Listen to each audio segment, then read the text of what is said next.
பாபாவுடைய பக்தர்கள் எல்லாருக்குமே இருக்கக்கூடிய ஒரு ஆசை என்னன்னா, பாபா நம்ம கனவுல வரணும், நமக்கும் வழிகாட்டணும், நாமளும் அவருடைய அதிசயங்கள் எல்லாம் நம்ம வாழ்க்கையிலும் நடக்கணும் அப்படின்ற ஆசை எல்லாருக்குமே இருக்கும். அதுக்காக நிறைய பேர் பார்த்தீங்கன்னா வீட்டில் நிறைய பூஜைகள் செய்கிறவங்கலாம் இருப்பீங்க. இது புறா சம்பந்தமாக நடந்தது. நான் அனிமல்ஸை பற்றி மொத்தமாக ஒரு வீடியோவில் சொல்லலான்னு இருந்தேன். ஒவ்வொருத்தரும் இறைவனை வணங்கக்கூடிய ஒரு விதமும் அவர் மேல பக்தி செலுத்தக்கூடிய ஒரு விதமும் பாத்தீங்கன்னா வித்தியாசமா இருக்கும். அப்படி நான் என்ன செஞ்சதால பாபா என்கிட்ட பேசினாரு அப்படின்ற ஒரு சீக்ரெட்டான விஷயத்த நான் இன்னைக்கு உங்ககிட்ட இந்த வீடியோல சொல்ல போறேன். அனைவருக்கும் வணக்கம். நான் உங்க மித்ரா சதீஷ் சேனல்ல இருந்து உங்ககிட்ட பேசிட்டு இருக்கேன்.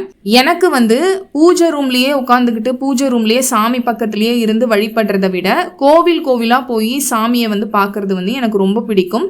அதுவும் வித்தியாசமான கோவில்கள்லாம் போறது, சிவன் கோவிலா இருந்தாலும் சரி, பெருமாள் கோவிலா இருந்தாலும் சரி, பாபா கோவிலா இருந்தாலும் சரி, வித்தியாசமா போய் பார்க்கணும் அப்படின்ட்டு ரொம்ப ஆசைப்படுவேன். இப்ப பாபா கோவில்னு பாத்தீங்கன்னா சென்னையில மயிலாப்பூர் சாய்பாபா கோவில், லக்ஷ்மி சாய்பாபா கோவில், குபேர சாய்பாபா கோவில், நாக சாய்பாபா கோவில் அப்படின்னு சொல்லி நிறைய வித்தியாசமான பேர்ல பாபாங்க ஒரு கோவில்லையும் இருப்பாங்க. அந்த மாதிரி வேற கோவிலுக்கு போய் பாபாவை தரிசிக்கிறது எனக்கு ரொம்ப பிடிக்கும்.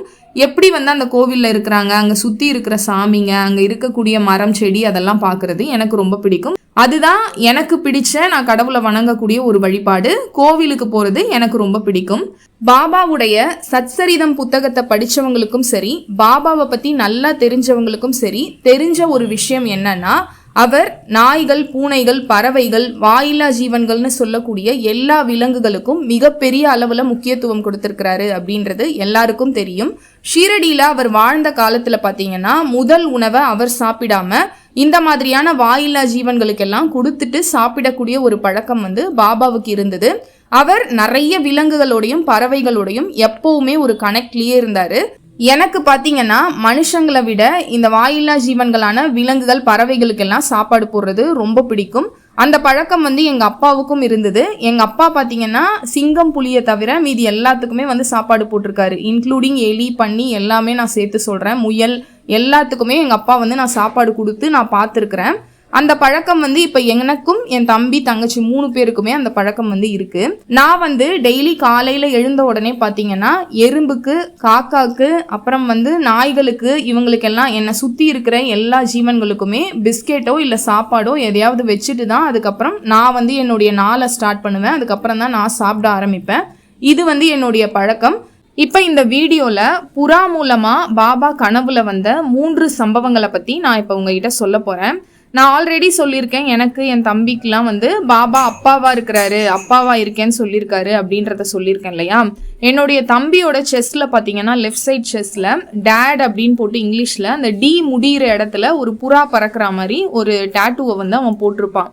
அந்த புறா மூலமா பாபா என்கிட்ட பேசின ஒரு சம்பவத்தை பத்தி இப்ப நான் உங்ககிட்ட சொல்ல போறேன். எங்க வீட்டு மொட்டை மாடி மேல பாத்தீங்கன்னா நிறைய புறாக்கள் வரும். நான் தான் அவங்களுக்கு அரிசி வைப்பேன். டெய்லி காலையில ஒரு 6:30 மணி கிட்ட அவங்க வந்துருவாங்க.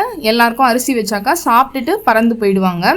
ரேஷன்ல பச்சரிசி, புழுங்கல் அரிசிலாம் ஃப்ரீயா தருவாங்க இல்லையா, அந்த அரிசியை தான் பாத்தீங்கன்னா நான் புறாக்களுக்கு வைப்பேன். சில நேரங்களில் பத்தாது. ஏன்னா 1 கிலோலாம் அவ்வளோ புறாங்களுக்கு வச்சோன்னா அது பத்தாது. அதனால ஒரு 2-3 கிலோவா நம்ம ஒரே நாளைக்கு வச்சாதான் அவங்க எல்லாரும் சேர்ந்து சாப்பிடுவாங்க. அதையே பார்த்தீங்கன்னா ஒரு 5-10 நிமிஷத்துல காலி பண்ணிருவாங்க. அதனால நான் எங்கள் அம்மா வீட்டுக்கு வர்றப்ப அங்கே எங்கள் அம்மா ரேஷன் அரிசி ஏதாவது வாங்கி வச்சுருந்தாங்கன்னா அதையும் எடுத்துகிட்டு வந்துடுவேன். அதே மாதிரி வீட்டு பக்கத்தில் யாராவது அரிசி தந்தாங்கனாலும் நான் வாங்கி வச்சுக்கிட்டு இந்த புறாக்களுக்கு வச்சுக்கிட்டே இருப்பேன். அரிசி மட்டும் தான் வைப்பேன். எப்பயாவது அரிசி ரொம்ப காலியாகிற மாதிரி இருந்ததுனாக்கா ரேஷன்ல அந்த தோரம்பருப்பு கொடுப்பாங்க இல்லையா, அதையும் நான் புறாக்களுக்கு வைப்பேன். ஒரு நாள் என்னாச்சுன்னு பார்த்தீங்கன்னா, எங்கள் அம்மா வீட்டுக்கு வரும்போது இங்கே நிறைய கோதுமையை எங்கள் அம்மா வீட்டாண்ட அங்கே ரேஷனில் கொடுத்துருக்குறாங்க. அதை எங்கள் அம்மா வச்சுருந்தாங்க நிறைய. கோதுமை மாவை அதெல்லாம் அரைச்சிக்கோ அப்படின்னு சொல்லி அந்த கோதுமையை முழு கோதுமை இருக்கு இல்லையா, அதை கொடுத்து அனுப்பியிருந்தாங்க. இங்கே வந்ததுக்கப்புறம் பார்த்தீங்கன்னா நான் அந்த கோதுமையை சரி நம்ம புறாக்கு வைக்கலாம் அப்படின்னு சொல்லிட்டு புறாவுக்கு ஒரு நாள் வச்சேன் அந்த கோதுமையை. புறாக்களுக்கு நான் கோதுமையை வச்ச உடனே பார்த்தீங்கன்னா நல்லா 5 நிமிஷத்துல எல்லாரும் சேர்ந்து சாப்பிட்டாங்க. அரிசியை விட இதை விரும்பி நல்லா கடகடன்னு சாப்பிட்டு முடிச்சுட்டு பறந்துட்டாங்க. அன்னைக்கு தான் பார்த்தீங்கன்னா நான் ஃபர்ஸ்ட் டைமா புறாக்களுக்கு கோதுமையை வைக்கிறேன்.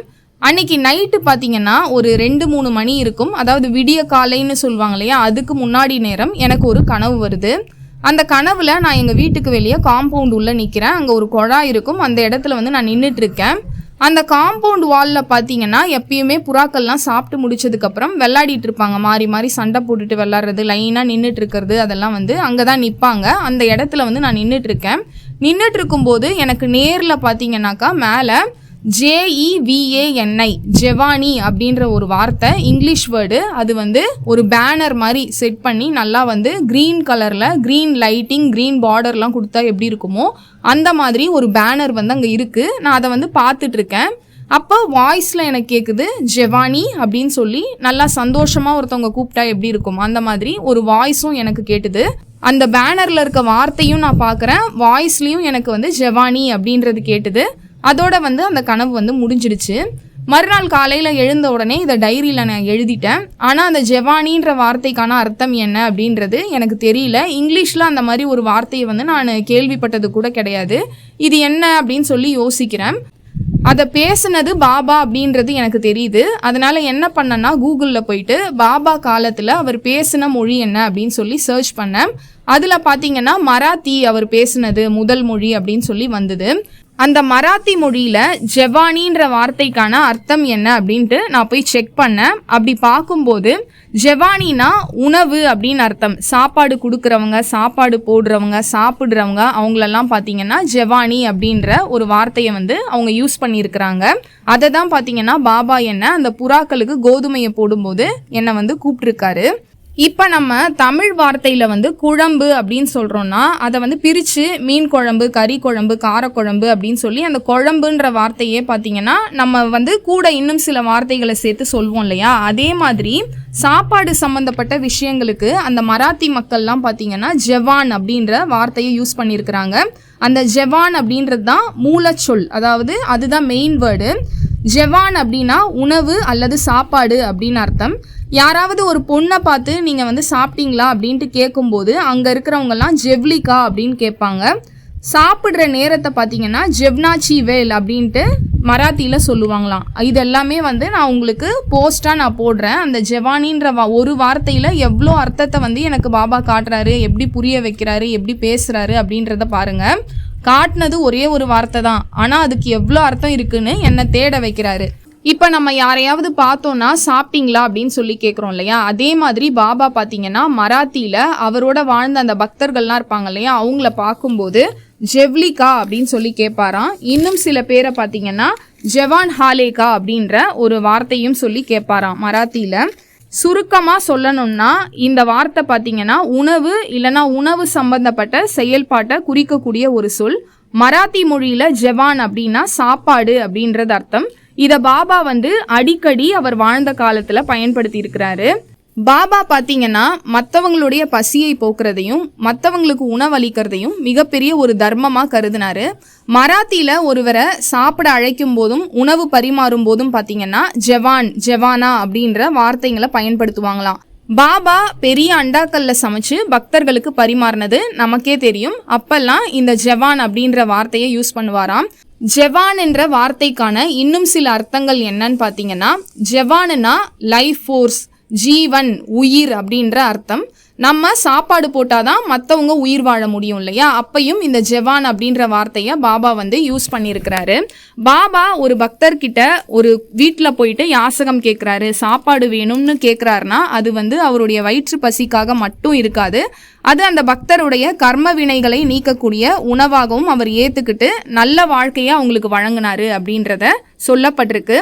பாபா அதே மாதிரி யாராவது பக்தர்களை வந்து சாப்பிட்டியா அப்படின்னு சொல்லி கேட்கும்போது ஜெவ்லிகா, ஜெவானி அப்படின்ற வார்த்தையை வந்து கேட்பாராம். அப்படி கேட்கும்போது அவங்க மனசளவில் நல்லா சாப்பிட்டாங்களா, திருப்தியா அப்படின்றதையும் அவர் வந்து கவனிப்பாராம்.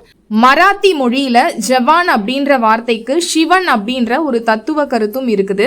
அதாவது ஒரு ஜீவனுக்கு உயிருக்கு உணவளிக்கிறது அந்த சிவனுக்கே உணவளிக்கிறதுக்கு சமம்.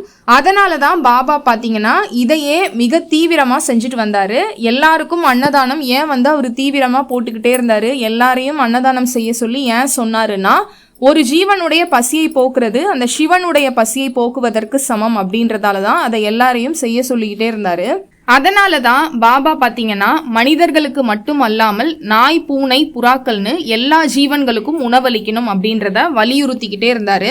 யார் ஒருவர் பசியோடு இருக்கக்கூடிய மனிதருக்கோ அல்லது விலங்குக்கோ உணவளிக்கிறாரோ அவர் எனக்கே உணவளித்ததற்கு சமம் அப்படின்றத சொல்லியிருக்கிறாரு. ஜெவானி அப்படின்னா அன்போடு பரிமாறப்படும் ஒரு உணவு அல்லது உயிர்களுக்கு காட்டும் கருணை அப்படின்றது அதற்கான அர்த்தம். பாபா என்கிட்ட எப்போ பேச ஆரம்பிச்சாரு அந்த ஜெவானின்ற வார்த்தையை நீங்கள் நோட் பண்ணீங்கன்னா, நான் எப்பவுமே அரிசி போட்டுட்டு இருந்த நான் கோதுமையை புறாவுக்கு போடும்போது அவர் பேச ஆரம்பிச்சாரு சந்தோஷமா. அப்போ இதிலிருந்து நம்மளுக்கு என்ன தெரியுதுனாக்கா, பாபாவுக்கு கோதுமையும் கோதுமையில் செய்யப்பட்ட உணவுகளும் அவருக்கு ரொம்ப பிடிக்குது அப்படின்றது தெரியுது. இப்போ நம்ம சாப்பிடக்கூடிய உணவில் ஒயிட் ரைஸை அதிகமாக எல்லாருமே எல்லா ஊர்லேயும் எடுத்துப்போம். அவர் வாழ்ந்த காலத்துல பாபா பாத்தீங்கன்னா விரும்பி சாப்பிட்டது கோதுமையால செய்யப்பட்ட உணவுகளை தான். பாபா ஒரு யாசகரா வாழ்ந்தாலும் கூட அவர் வீடுகளுக்கு போயிட்டு பிச்சை எடுக்கும் போது அங்க கிடைக்கிற உணவுகளை தான் அவர் சாப்பிட்டுட்டு வந்தாரு. அதுல முக்கியமா கோதுமை ரொட்டியும் சோள ரொட்டியும் அவர் நல்லா விரும்பி சாப்பிடுவாராம். கோதுமை கஞ்சியையும் பாத்தீங்கன்னா அடிக்கடி அவர் குடிச்சிருக்கிறாரு. இது அவர் வாழ்ந்த காலத்துல அவர் யாசகம் மூலமா பெற்று சாப்பிட்ட உணவுகள். நம்மளுடைய உணவு முறையில் பார்த்தீங்கன்னா நம்ம அரிசியால் சமைக்கப்பட்ட உணவை நம்ம எல்லாரும் எடுத்துப்போம். ஆனால் வட இந்தியர்களில், அதாவது மராத்தி, பெங்காலி, குஜராத்தி, மார்வாரி இந்த மாதிரியான மக்கள்லாம் பார்த்தீங்கன்னாக்கா ரொட்டியை தான் மெயின் ஃபுட்டாக அவங்க எல்லாருமே சாப்பிடுவாங்க. கோதுமையில் செஞ்ச உணவை தான் அவங்க மெயினாக எடுத்துப்பாங்க. அப்படி வாழ்ந்தவர் தான் பாபா. அதனால அவருக்கு கோதுமையில் செஞ்ச உணவுகள் எல்லாமே பிடிக்கும். நாம் சச்சரிதத்தில் கூட படிச்சிருக்கிறோம், கோதுமையை அரைச்சு அவர் காலரா நோயை விரட்டினது. கோதுமையை ஒரு திருக்கல்ல உட்காந்து நல்லா பொடியாக அரைச்சு அதை ஊர் எல்லையில் போயிட்டு தூவி விட்டுட்டு வர சொல்வார். அதன் மூலமாக காலரா நோயை அவர் சரி பண்ணி இருப்பார். பாபா பார்த்தீங்கன்னா துவாரகாமாயி மசூதியில் வாழ்ந்த காலத்தில் ஹண்டி அப்படின்னு சொல்லி ஒரு பெரிய பாத்திரத்தை வச்சுருந்தாரு. அதில் தான் எல்லாருக்கும் சமைப்பார். அதில் பார்த்தீங்கன்னா கோதுமை மாவு, காய்கறிகள், சில பருப்பு வகைகளெல்லாம் சேர்த்து கிச்சடி மாதிரி செய்வாராம். அதை அவர் கையாலேயே கிளறி சூடாக பக்தர்களுக்கு பரிமாறுவாராம். இப்போ நம்ம சில கோவில்களுக்கு போகும்போது பார்த்தீங்கன்னா அரிசி மூட்டையை வாங்கி தானமாக கொடுப்போம் இல்லையா. பாபா வாழ்ந்த காலத்தில் அவரோடு இருந்த பக்தர்கள்லாம் பார்த்தீங்கன்னா கோதுமையை தான் அவருக்கு தானமாக கொடுத்துருக்குறாங்க. அந்த கோதுமையை அரைச்சும் அந்த கோதுமையால் செய்யப்பட்ட உணவையும் தானியத்தையும் தான் பார்த்தீங்கன்னா பாபா பறவைகளுக்கும் விலங்குகளுக்கும் மனிதர்களுக்கும் உணவாக செஞ்சு அவர் அளிச்சிருக்கிறாரு. சுருக்கமாக சொல்ல போனால் பாபாவை பொறுத்த வரைக்கும் கோதுமை அப்படின்றது ஒரு வெறும் உணவுப் பொருள் கிடையாது. அது சேவை, தியாகம் மற்றும் பக்தர்களின் கர்ம வினைகளை தீர்க்கக்கூடிய ஒரு கருவியா பாபா அதை செயல்படுத்துறாரு. கோதுமையில செஞ்ச உணவை பாபாவுக்கு நீங்க படைக்கிறதும் தானம் அளிக்கிறதும் உங்களுக்கு அவருடைய ஆசீர்வாதத்தை உங்களுக்கு பெற்றுத்தரும். இப்போ நீங்கள் கோவில்களுக்கெல்லாம் போறீங்கன்னா அங்கே பார்த்தீங்கன்னா புறாக்கள்லாம் நிறைய இருக்கும். அவங்களுக்கு நீங்கள் கோதுமையை வாங்கிட்டு போயிட்டு அங்கே தூவி விடலாம். தர்காலையும் பார்த்தீங்கன்னா புறாக்கள்லாம் நிறைய இருக்கும். முக்கியமாக சென்னையில் மவுண்ட் ரோடில் ஒரு தர்கா இருக்குது, மெயின் ரோட்லேயே. அந்த தர்காவில் பார்த்தீங்கன்னா 100க்கும் மேற்பட்ட புறாக்கள் இருக்குது. வாசல்லையே நவதானியத்தை அங்கே விற்பாங்க. நீங்கள் கோதுமையை கூட வாங்கிட்டு போய் அங்கே இருக்கக்கூடிய புறாக்களுக்கு நீங்கள் போடலாம். பாபாவுக்கு பார்த்தீங்கன்னா கோதுமையில் செஞ்ச எல்லா உணவுகளுமே பிடிக்கும். கோதுமை உப்மா, கோதுமை புட்டு, கோதுமை அல்வா, கோதுமை கேசரி, கோதுமை பாயாசம், என்னென்னலாம் இருக்கோ, போலி, பூரி, சப்பாத்தி, உருளைக்கிழங்கு அப்படின்னு சொல்லி கோதுமையில் செஞ்ச எல்லா உணவுகளுமே அவருக்கு ரொம்ப பிடிக்கும். எப்பவுமே பாபாவுக்கும் நீங்கள் இதை படைக்கலாம். பாபா கோவிலில் இருக்கக்கூடிய பக்தர்களுக்கும் அங்கே யாசகம் கேட்குறவங்களுக்கும் கோதுமையில் செஞ்ச உணவை நீங்கள் படைக்கும் போதும் அவருடைய ஆசீர்வாதம் உங்களுக்கு கிடைக்கும். எப்பவுமே எந்த கோவிலாக இருந்தாலும் சரி, இப்போ சிவன் கோவில்னா சிவனுக்கு பிடித்த நைவேத்தியங்களை நீங்கள் அந்த கோவிலில் இருக்கக்கூடிய பக்தர்களுக்கு நீங்கள் கொடுத்தீங்கன்னா அவரோட ஆசீர்வாதம் கிடைக்கும். பெருமாளுக்கு பார்த்தீங்கன்னா அந்த கலந்த சாதம்னு சொல்லக்கூடிய லெமன் ரைஸ், புளி சாதம், தயிர் சாதம்லாம் செஞ்சு படைப்பாங்க இல்லையா, அதை நீங்கள் கோவிலில் கொடுத்தீங்கன்னா உங்களுக்கு பெருமாளுடைய ஆசீர்வாதம் கிடைக்கும். விநாயகர்னா அவருக்கு கொழுக்கட்டை பிடிக்கும். கொழுக்கட்டையை நீங்க கோவில்ல கொடுக்கும்போது அதை அவர் முன்னாடி படைச்சுதான் உங்ககிட்ட எடுத்து கொடுப்பாங்க. அதை பக்தர்கள் சாப்பிடும்போது விநாயகருடைய அருளும் கிடைக்கும். இதுவும் பாபா எனக்கு கனவு மூலமா சொல்லி தந்த விஷயம். இப்ப 2வது கனவை பத்தி சொல்றேன், புறா மூலமா நடந்தது. அன்னைக்கு பார்த்தீங்கன்னா புறாக்கள்லாம் எங்கள் வீட்டு மொட்டை மாடியில் கோதுமையை நான் வைப்பேன், அரிசியை வைப்பேன், சாப்பிடுவாங்கன்னு சொல்லியிருந்தேன் இல்லையா. அன்னைக்கு பார்த்தீங்கன்னா காம்பவுண்ட் வாலில் இதே மாதிரி நிறைய புறாக்கள் இருந்தாங்க. அப்போ நான் உள்ளே வேலை செஞ்சிட்டு இருந்தேன். அந்த நேரத்தில் இந்த குருவிக்காரங்கன்னு சொல்லுவாங்க, இந்த பன்னியெல்லாம் பிடிக்கிறவங்க, பூனையெல்லாம் பிடிச்சி சாப்பிட்றவங்கலாம் இருப்பாங்க இல்லையா. பைக்கில் ஏதோ 2 பையனுங்க பார்த்தீங்கன்னா உண்டிக்கோல் இருக்கும் இல்லையா, கல்லை வச்சு அடிப்பாங்க, அந்த மாதிரி 2 புறாக்களை வந்து அடிச்சிட்டாங்க. அந்த புறாக்கள் வந்து கீழே விழுந்து அதை எடுத்துக்கிட்டும் அவங்க போயிட்டாங்க. எனக்கு தெரியாது, நான் உள்ள சமையல் செஞ்சுட்டு இருந்தேன். அப்போ பக்கத்தில் இருக்கவங்க வந்து சொன்னாங்க, இந்த மாதிரி புறாவை அடிச்சு அவங்க எடுத்துட்டு போறாங்க அப்படின்னு சொல்லும்போது வெளியே போய் பார்த்தா அந்த இடம்லாம் நிறைய ரத்தமா இருந்தது. எனக்கு வந்து ரொம்ப கஷ்டமாயிடுச்சு. ஏன்னா புறா வந்து பாபா ரொம்ப இம்பார்ட்டன்ஸ் கொடுக்குறாரு அப்படின்றத எனக்கு கனவுல வந்ததன் மூலமா தெரிஞ்சுக்கிட்டேன். அன்னைக்கு ரொம்ப கஷ்டமா இருக்கு. அன்னைக்கு நைட்டு பார்த்தீங்கன்னா கனவுல பாபா வந்து அவர் கையில் வந்து ஒரு கட்கா குச்சி அப்படின்னு சொல்லி ஒன்று வச்சிருப்பார் இல்லையா, அதை வச்சுக்கிட்டு பயங்கர கோபமாக வந்து ஓடி வரா மாதிரி வீட்டோடைய வெளியே, அதாவது வெளியே நம்மளை யாரையாவது துரத்தணும்னா எப்படி வந்து மேலே தூக்கி குச்சியை தூக்கி அடிக்க ஓடி வருவாங்க இல்லையா, அந்த மாதிரி அவர் ஓடி வரா மாதிரி எனக்கு காமிச்சாரு. அதாவது துரத்து இவன்ற மாதிரி. அதற்கான அர்த்தம் அவருக்கு கோபம் வருது. புறாவுக்கு கூட அவர் வந்து அவ்வளோ பாசத்தை காட்டுறாரு அப்படின்றத நான் தெரிஞ்சுக்கிட்டேன். மனுஷங்க மேலே மட்டும் கிடையாது, புறா, ஈ, எறும்பு எல்லாத்து மேலேயுமே பாபா வந்து ஒரு அன்போட இருக்கிறாரு, அந்த குழந்தைங்க மாதிரி அவங்களையும் பார்க்குறாரு அப்படின்றத தெரிஞ்சுக்கிட்டேன். 3வது சம்பவம் புறாக்கள் மூலமாக நடந்தது, கனவுல வந்தது என்னன்னு பார்த்தீங்கன்னா, நான் வந்து ஒரு வாட்டி இந்த அரிசி வந்து காலி ஆயிடுச்சு, ரேஷன் அரிசி வந்து காலி ஆயிடுச்சு புறாக்கள்து. அதை நான் வந்து கண்டுக்கவே இல்லை. சரி ஒரு 2 நாள் வந்து நான் அப்படியே விட்டுட்டேன், புறாக்களுக்கு வந்து எதுவுமே மாடி மேலே போய் வைக்காம அப்படியே விட்டுட்டேன். அந்த அரிசியை வாங்கிட்டு வரவும் நான் போல. கிட்டத்தட்ட 1 வாரம் ஆயிடுச்சு. அப்போ பார்த்தீங்கன்னா கனவுல வராரு. வந்துட்டு ப்ளூ கலரில் ஒரு பெரிய ட்ரம் இருக்குது. அந்த ட்ரம்மில் வந்து பார்த்தீங்கன்னா நான் நிறைய அரிசி, கோதுமை எல்லாத்தையும் வாங்கி கொட்டிகிட்டு இருக்கேன் வேகமாக. அதாவது சேர்த்து வைக்கிற மாதிரி நான் கொட்டிகிட்டு இருக்கேன். அதை வந்து கனவுல காமிச்சாரு. இதுக்கு என்ன அர்த்தம் அப்படின்னு பார்த்தீங்கன்னா, காலி ஆகிறதுக்கு முன்னாடியே நீ வந்து சேர்த்து அதை எல்லாத்தையும் அரிசியெல்லாம் வைக்கணும். டெய்லி காலையில் 6:30 மணிக்கு புறாக்கள் வருவாங்கன்னு சொல்லியிருந்தேன் இல்லையா, அவங்க வந்து சாப்பாடு வைக்கலையேன்னு ஏமாந்து போகிற மாதிரி தானே, அது வந்து நீ பண்ணக்கூடாது அப்படின்ற மாதிரி அதை சொல்லி கொடுத்தாரு. பாபா மனுஷங்களுக்கு மட்டும் கிடையாது, எல்லா ஜீவன்கள்லையுமே இருக்கிறாரு. எல்லா ஜீவன்களுக்குமே அவர் வந்து உணவளிக்கணும், கரெக்டாக அளிக்கணும், முன்னாடியே நம்ம வந்து காலி ஆகிறதுக்கு முன்னாடி சேர்த்து வச்சுக்கணும் அப்படின்றத எனக்கு வந்து சொல்லி கொடுத்தாரு. சத்சரிதத்தில் ஒரு கதை வரும். தர்கத் அப்படின்ற ஒரு பெண்மணி பார்த்தீங்கன்னா ஷிரிடியில் இருக்க பாபாவுக்கு டெய்லி வந்து ரொட்டி செஞ்சு அவங்க எடுத்துகிட்டு போவாங்க. ஒரு நாள் அவங்க செஞ்சிட்டு இருக்கும்போது அவங்க வீட்டு வாசலில் ஒரு நாய் வந்து பசியோடு நின்று அவங்கள பார்த்துட்டு இருக்கும். அப்போ அந்த ரொட்டியிலேருந்து சில துண்டுகளை அவங்க அந்த நாய்க்கு போட்டுட்டு அதுக்கப்புறம் ஷிரிடிக்கு போயிட்டு பாபாவை பார்ப்பாங்க. பார்க்கும்போது பாபா என்ன சொல்லுவார்னா, நீ வச்ச ரொட்டி வந்து ரொம்ப நல்லா இருந்ததுமா, நான் வயிறு முட்டை சாப்பிட்டேன் அப்படின்றத சொல்லுவார். அப்போ அவங்க, நான் எப்போ பாபா உங்களுக்கு ரொட்டி வச்சேன் அப்படின்னு சொல்லி கேட்கும்போது, அந்த நாய்க்கு நீ வச்ச அந்த ரொட்டியை நான் தான் சாப்பிட்டேன் அப்படின்றத சொல்லுவார். அந்த மாதிரி நிறைய வாட்டி வந்து நான் உணர்ந்துருக்கிறேன். அவர் வந்து இப்போ எங்கள் வீட்டில் வந்து ஏதாவது ஃபுட்டு டேஸ்ட்டாக இல்லை யாருமே சாப்பிட்லன்ட்டு நான் வச்சேன்னா கூட பாபா வந்து அந்த விலங்குகள், பறவைகள் மூலமாக சாப்பிட்றத அதை வந்து எனக்கு கனவுல உணர்த்தினது எல்லாத்தையும் நான் வந்து உணர்ந்துருக்கிறேன். இந்த புறாவுக்கும் பார்த்தீங்கன்னா நான் கோதுமை வைக்கும்போது அவர் வந்து அது டேஸ்ட்டாக இருந்ததுன்றதால தான், அந்த புறாக்களுக்கு அது சந்தோஷமாக இருந்ததால தான் என்கிட்ட அந்த ஜவானின்ற வார்த்தையை பேசினார். இப்போ எனக்கு வந்து இந்த கனவு மூலமாக பாபா சொல்லித்தந்த விஷயங்கள், கோதுமைக்கு அவர் அளிக்கக்கூடிய முக்கியத்துவம், இதெல்லாம் உங்களுக்கு பிடிச்சிருக்கும் அப்படின்னு நான் நம்புகிறேன். அடுத்ததாக பாபா நிகழ்த்தின வேற ஒரு லீலையும் அற்புதத்தையும் நம்ம பார்க்கலாம். உங்கள் லைஃப்பில் நடந்த மிராக்கிள்ஸ் எல்லாம் நீங்கள் சொல்லணும் அப்படின்னாக்கா சாய் மித்ரா 333 அப்படின்ற இன்ஸ்டாகிராம் ஐடியில் எனக்கு மெசேஜ் பண்ணுங்கள். என்னுடைய ஐடி பார்த்தீங்கன்னா மித்ரா சதீஷ் 3ன்றது இன்னொன்று இருக்குது, அதுக்கும் நீங்கள் மெசேஜ் பண்ணலாம். என்னன்னா அந்த மித்ரா சதீஷ் 3ன்ற ஐடியில் நான் ஃபுல்லாக டாக்ஸை பற்றி போட்டு வச்சிருக்கிறேன். இது புதுசாக ஓப்பன் பண்ணியிருக்கிறேன் பாபாவுக்காக. அதனால் உங்கள் லைஃப்பில் நடந்த மிராக்கிள் இல்லை நீங்கள் ஏதாவது சந்தேகத்தை என்கிட்ட கேட்கணுன்னா டைரெக்டாக அந்த சாய் மித்ரா 333ன்ற ஐடிக்கு மெசேஜ் பண்ணுங்கள். நன்றி, வணக்கம், ஓம் சாய்ராம்.